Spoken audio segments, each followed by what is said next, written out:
पड़ोस के गांव का विख्यात सुनार हीरामल अपने परिवार के साथ मेले का आनंद उठाने खुशहालपुर आया था। हीरामल की नजर पारखी थी और हीरे सोने चांदी के बारे में उसका ज्ञान अव्वल था। एक ही नजर में वो किसी भी धातु, पत्थर या हीरे का मूल्य पहचान जाता, लेकिन अपनी इस कुशलता पे उसे बड़ा घमंड था। अचानक हीरामल की बीवी का ध्यान सर्कस के तंबू की ओर जाता है। ए जी चलिए ना, हमारे बब्बू को सर्कस दिखाते हैं। भाग्यवान, आप और बब्बू देखिए, मैं जरा बाजार घूम लेता हूँ। जी ठीक है जी। सर्कस का नाम सुनते ही बब्बू खुशी से नाचने लगता है।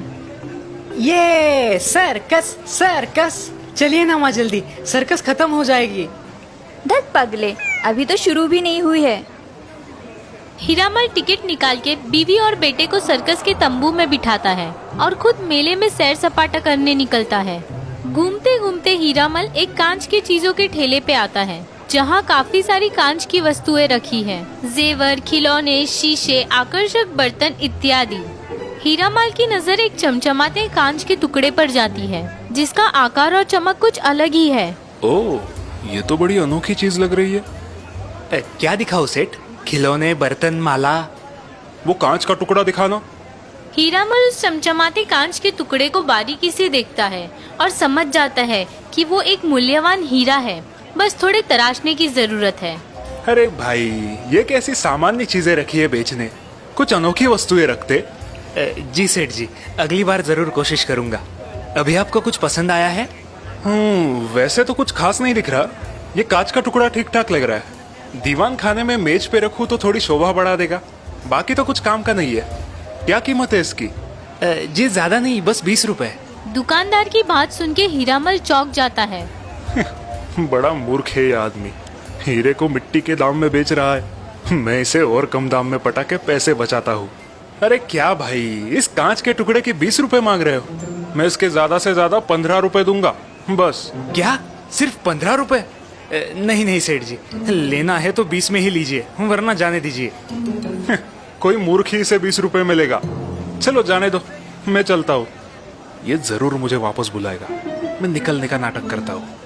ऐसा सोच के हीरामल वहाँ से निकलने लगता है। कुछ दूर आने के बाद वो फिर से मुड़ के देखता है, लेकिन दुकानदार अपने काम में व्यस्त दिखाई देता है। हीरामल सोच में पड़ता है। थोड़ी देर बाद फिर से यहाँ चक्कर लगाता हूँ। ये मूर्ख जरूर 15 रुपए में वो हीरा बेचेगा। हीरामल मेले में अन्य ठेलों पर घूमता है और कुछ न कुछ खरीदी करता है। कुछ देर बाद हीरामल अपनी बीवी और बेटे को लेने सर्कस के तंबू के यहाँ आता है। अजी अब घर चलते हैं, काफी समय हुआ है। पहले ये तो बताइए, सर्कस कैसी थी? बहुत बढ़िया पिताजी, बहुत मजा आया, मुझे फिर देखनी है। हाँ हाँ, क्यों नहीं, फिर आएंगे हम। चलो अब घर चलते हैं। आप लोग टांगे में बैठो, मैं अभी आता हूँ। हीरामल अपनी बीवी और बेटे को टांगे में बिठाता है और फिर से उस कांच के ठेले पे आता है। बोलिए सेठ, अब क्या दिखाऊं? कुछ खास तो है नहीं तुम्हारी दुकान में। उस कांच के टुकड़े का सही दाम बोल दो, मैं खरीद लेता हूँ। जी वो टुकड़ा, वो तो मैंने बेच दिया अभी थोड़ी देर पहले। दुकानदार की बात सुन के हीरामल चौंक जाता है। क्या, तुमने वो टुकड़ा बेच दिया? कितने में? जी पूरे 25 रुपयों में। मेरा तो दिन बन गया। दुकानदार ने बताई कीमत सुन के हीरामल गुस्से से तिलमिलाता है। सिर्फ 25 रुपए? अरे मूर्ख, तुम्हें पता नहीं वो कांच का टुकड़ा खास था, कोई सामान्य कांच का टुकड़ा नहीं था वो। तुम्हें पता भी नहीं है तुम्हारा कितना बड़ा नुकसान हुआ है। इतनी बड़ी बेवकूफी करके अब हंस रहे हो? सेठ जी बुरा मत मानिए, लेकिन सबसे बड़े मूर्ख तो आप है, मैं नहीं। दुकानदार की बात सुन के हीरामल फिर से आग बबूला होता है। ए मूर्ख, तुम्हें शायद पता नहीं है मैं कौन हूँ। हीरामल व्यापारी हूँ मैं, हीरामल। सोने चांदी की 5 दुकानें हैं मेरी पड़ोस के गांव में। सोने, चांदी और हीरे की परख करने में मेरा हाथ कोई नहीं पकड़ सकता। एक ही नजर में भांप लेता हूँ वस्तु का मोल। खुद मूर्खता की है और मुझे मूर्ख कह रहा है। तुम्हें पता भी है उस कांच के टुकड़े की असली कीमत क्या थी? हीरामल को इतना गुस्सा हुआ देख दुकानदार अचरज में पड़ता है। क्या थी? अरे 1 लाख का टुकड़ा था वो, 1 लाख का, और तूने मिट्टी के भाव में बेच दिया। तेरे जैसा मूर्ख इस दुनिया में कोई नहीं है। हीरामल की बात सुन के दुकानदार थोड़ा सा सोच में पड़ता है और फिर मुस्कुराते हुए कहता है, सेठ जी माना कि मैं मूर्ख हूँ, लेकिन दुनिया के सबसे बड़े मूर्ख तो आप ही है, महामूर्ख। दुकानदार की बात सुन के हीरामल फिर से आग बबूला होता है। क्या कहा? तुम्हारी इतनी हिम्मत, मुझे महामूर्ख कहते हो? और नहीं तो क्या, मैंने तो वो टुकड़ा 25 रुपए में बेचा और कुछ तो मुनाफा कमाया, लेकिन आपने सिर्फ 5 रुपए के मुनाफे के लिए 1 लाख का हीरा हाथ से गवा दिया, वो भी उसका असली मूल्य जानते हुए। तो अब आप ही बताइए, महामूर्ख मैं हूँ या आप? दुकानदार की बात सुन के हीरामल को अपनी मूर्खता का एहसास होता है और वो निराश होकर वहाँ से चुपचाप चला जाता है। ये सही कह रहा है, मैं ही महामूर्ख हूँ। 5 रुपए बचाने की लालच में मैंने लाखों की चीज गवा दी। आज इस दुकानदार ने मेरा घमंड तोड़ दिया। तो देखा दोस्तों, ओवर कॉन्फिडेंस और घमंड हमेशा बुरा होता है। कभी भी अपने ज्ञान और कुशलता पे गर्व नहीं करना चाहिए और किसी को कम आंकना भी गलत है, जिसकी सजा हमें मिलती ही है, जैसे इस कहानी में हीरामल व्यापारी को मिली। तो चलिए फिर जल्दी आपको मिलती हूँ एक नई और इंटरेस्टिंग स्टोरी के साथ। तब तक के लिए bye bye, take care. Sarangpur में रहने वाला कुमार अब कॉलेज जाने लगा था। कुमार पढ़ाई लिखाई में अच्छा था, लेकिन उसकी एक बुरी आदत की वजह से उसके माता पिता चिंतित रहते थे, और वो आदत थी किसी को भी बेवजह परेशान करना और उसका आनंद उठाना। बेटा कुमार, ये क्या कर रहे हो? छोड़ दो उस गरीब कीड़े को। नहीं बाबूजी, देखिए ना कितना मजा आ रहा है। कुमार, अब तुम बड़े हो गए हो, किसी को बेवजह परेशान करना बुरा है बेटा। हाँ माँ, लेकिन अभी मैं छोटा हूँ, और बड़ा हो जाऊंगा तो ये आदत छोड़ दूंगा, प्रॉमिस। ये कुमार का हमेशा का जवाब था, लेकिन उसके व्यवहार में कोई बदलाव नहीं आया था। कॉलेज का समय हो रहा है, निकलो अब। हाँ, निकलता हूँ।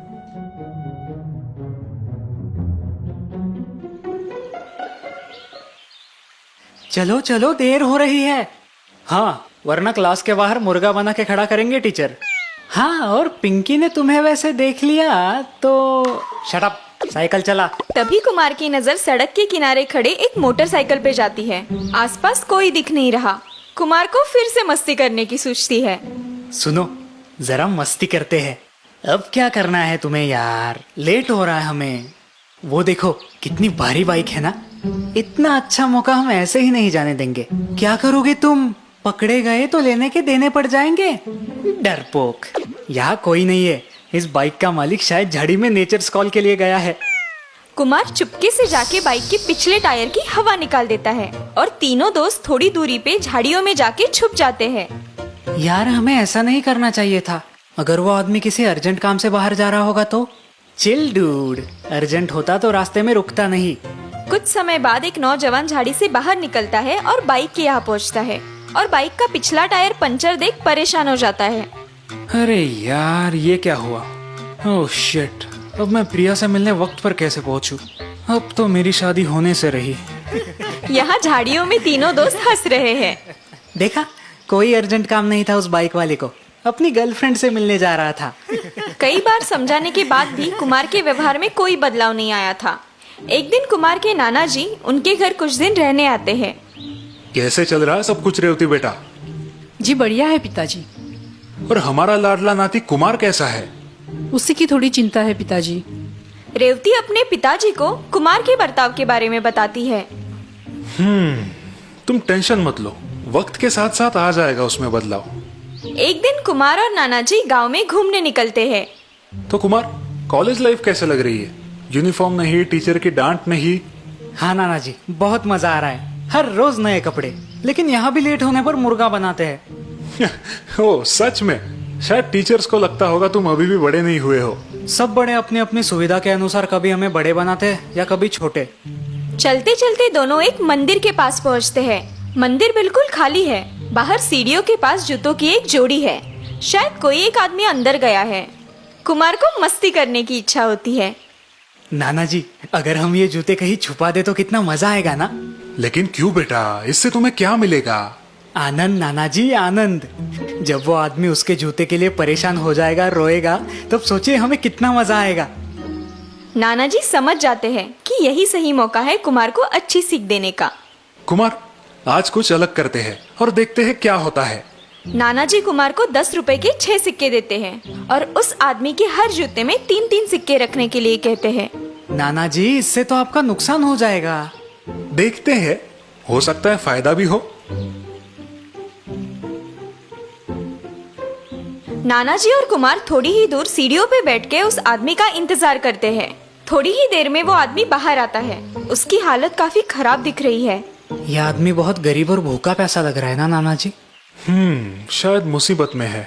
गरीब आदमी बाहर आके अपने जूते पहनने लगता है। तभी उसे जूतों के अंदर रखे हुए सिक्कों का एहसास होता है। वो सिक्के निकालता है। अरे ये क्या, 10 रुपए के 3 सिक्के, ये कहाँ से आए? यहाँ तो कोई भी नहीं दिख रहा। फिर वो दूसरे जूते में पैर डालता है और फिर उसे 10 रुपए के और 3 सिक्के मिलते हैं। आदमी खुशी से रोने लगता है, भगवान को धन्यवाद देता है। हे भगवान, तेरा लाख लाख शुक्र है जो तूने किसी भले आदमी को मेरी मदद करने की बुद्धि दे दी। अब मैं अपनी बीमार बेटी के लिए दवा खरीद सकता हूँ, उसे खाना खिला सकता हूँ। आदमी खुशी खुशी वहाँ से निकल जाता है। नाना जी कुमार की ओर देखते हैं। कुमार की आंखें भर आई है।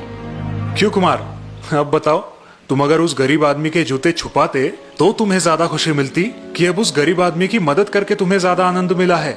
मैं समझ गया नाना जी आप क्या कहना चाहते हैं। अब ऐसी गलती कभी नहीं करूंगा। बेटा, हमेशा जरूरतमंद लोगों की मदद करो। तुम्हारा मजाक किसी को महंगा भी पड़ सकता है, लेकिन तुम्हारी छोटी सी मदद किसी के जीवन में बड़ी खुशी ला सकती है।